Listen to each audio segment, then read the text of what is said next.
Salah satu isi ikrar dari Sumpah Pemuda yang diucapkan pada tanggal 28 Oktober 1928 yaitu adalah bahasa Indonesia merupakan bahasa persatuan, di mana bahasa Indonesia merupakan simbol persatuan, identitas nasional, dan kesetaraan.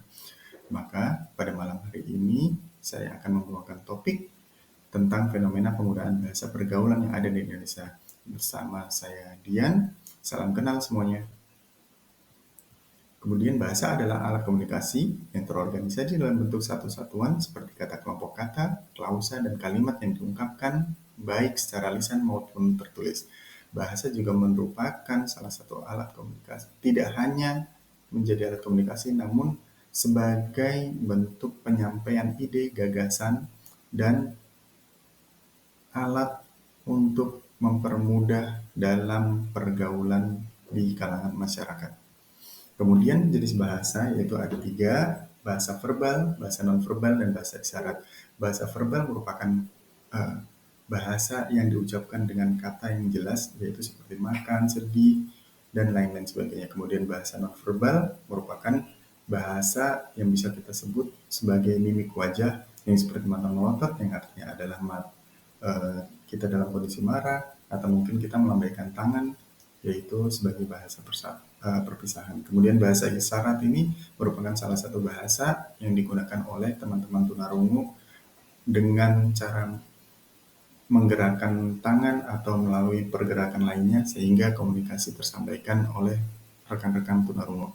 Kemudian dalam perkembangan zaman dan teknologi, terlepas dari tiga jenis bahasa tersebut, bahasa Indonesia berkembang mengikuti perkembangan zaman dan perkembangan teknologi komunikasi yang membuat gaya bahasa yang digunakan oleh generasi ke generasi selalu berbeda-beda.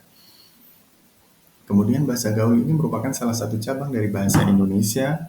Bahasa gaul yang pada umumnya digunakan sebagai sarana komunikasi antara remaja sekelompoknya selama kurun waktu yang tertentu. Di mana bahasa gaul ini mempunyai arti yang khusus, unik, menyimpang, atau bahkan bertentangan dengan arti yang lazim, sehingga bahasa ini sangat pesat perkembangannya, dikarenakan adanya perkembangan teknologi komunikasi yang mendorong bahasa sehingga menimbulkan masalah mengenai keberadaan bahasa Indonesia yang baik dan benar. Seperti dapat kita lihat contoh dalam berikut ini, di mana menurut ejaan PUEBI, santai ketika berada di dalam kalangan bahasa gaul ini akan menjadi santuy dan sas, di mana hal ini sangat merugikan bahasa Indonesia sehingga kita sebagai kalangan masyarakat itu akan lebih sering mendengar dengan kata-kata santuy. Kemudian ada lagi gemas yang menjadi gemai, kemudian yuk menjadi koi, dan lain sebagainya. Di mana hal ini juga apabila kita sering-sering melakukannya, di mana kedudukan bahasa Indonesia ini akan lama-kelamaan menjadi tersingkir. Kemudian pengaruh bahasa gaul terhadap bahasa Indonesia itu adalah salah satu dampak negatifnya yaitu mengabaikan bahasa baku dan EYD-nya, menghambat perkembangan bahasa Indonesia, mempersulit pemahaman makna kata terutama dalam bentuk tulisan, merusak struktur kalimat dan tata bahasa, makna dan tulisan. Namun bahasa gaul tidak selalu berdampak negatif, ada juga yang berdampak positif seperti mendorong kreativitas dalam merangkai kata atau menciptakan istilah baru, memperkuat identitas kelompok dan rasa kehormatan, dan terakhir sebagai alat penyebaran budaya kontemporer. Kemudian dalam penggunaan bahasa gaul ini terdapat beberapa faktor, yaitu pertama adalah media sosial. Sudah jelas tersebar bahasa gaul ditandai dengan menjamurnya media sosial dan mudahnya akses internet yang berdampak signifikan terhadap perkembangan bahasa pergaulan. Kemudian media elektronik, bahasa yang digunakan pada film-film, iklan-iklan, dan menggunakan istilah bahasa pergaulan adalah salah satu pembuktian bahwa pergaulan tidak hanya terjadi secara kontak langsung saja. Kemudian yang terakhir adalah pengaruh lingkungan. Adanya interaksi di lingkungan masyarakat secara langsung akan terjadi saling mempengaruhi satu sama lain dalam berbahasa. Kemudian untuk mengatasi permasalahan bahasa Indonesia, yang pertama dapat dilakukan dengan menumbuhkan kesadaran dan mencintai menggunakan bahasa Indonesia di negeri sendiri. Kemudian memupuk kecintaan terhadap bahasa Indonesia yang dapat dimulai dengan menggunakan bahasa Indonesia dalam setiap kesempatan. Meskipun harus menggunakan bahasa gaul, tetapi tetap dengan perhatikan bahwa bahasa gaul yang digunakan tidak merusak aturan dalam berbahasa Indonesia.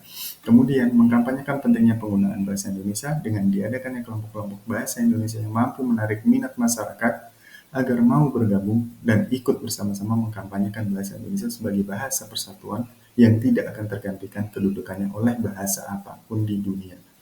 Kemudian yang keempat, untuk mengatasi permasalahan bahasa Indonesia dengan dipengaruhinya bahasa gaul, yaitu adalah membiasakan penggunaan bahasa Indonesia sebagai bahasa percakapan sehari-hari, mulai dari keluarga, teman, lingkungan, tempat tinggal, dan lain sebagainya, untuk tujuan melestarikan bahasa Indonesia secara baik dan benar.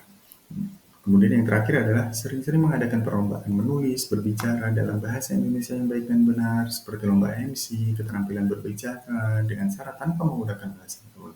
Hal ini akan menjadikan salah satu cara dalam menarik minat para remaja atau kalangan anak muda pada umumnya. Ya, kemudian kesimpulannya adalah penggunaan bahasa gaul dan singkat-singkatan dalam berkomunikasi sehari-hari merupakan penyimpangan dari penggunaan bahasa Indonesia. Hal ini dapat menghambat pertumbuhan dan tergesernya bahasa Indonesia sebagai bahasa persatuan. Kesadaran untuk mencintai dan menggunakan bahasa Indonesia dalam percakapan sehari-hari akan berdampak pada lunturnya atau hilangnya bahasa Indonesia dalam pemakaiannya di lingkungan masyarakat, terutama di kalangan remaja. Ditambah dengan maraknya kalangan artis menggunakan bahasa gaul di media massa dan elektronik, membuat remaja semakin menirukan kehidupannya sehari-hari karena remaja banyak menyukai dan meniru hal-hal yang baru. Oleh karena itu, diperlukan kebiasaan-kebiasaan menggunakan bahasa yang baik dan benar sehingga bahasa Indonesia sebagai bahasa persatuan akan tetap terjaga dan tidak tersingkirkan atau tidak terasingkan di kalangan generasi bangsa.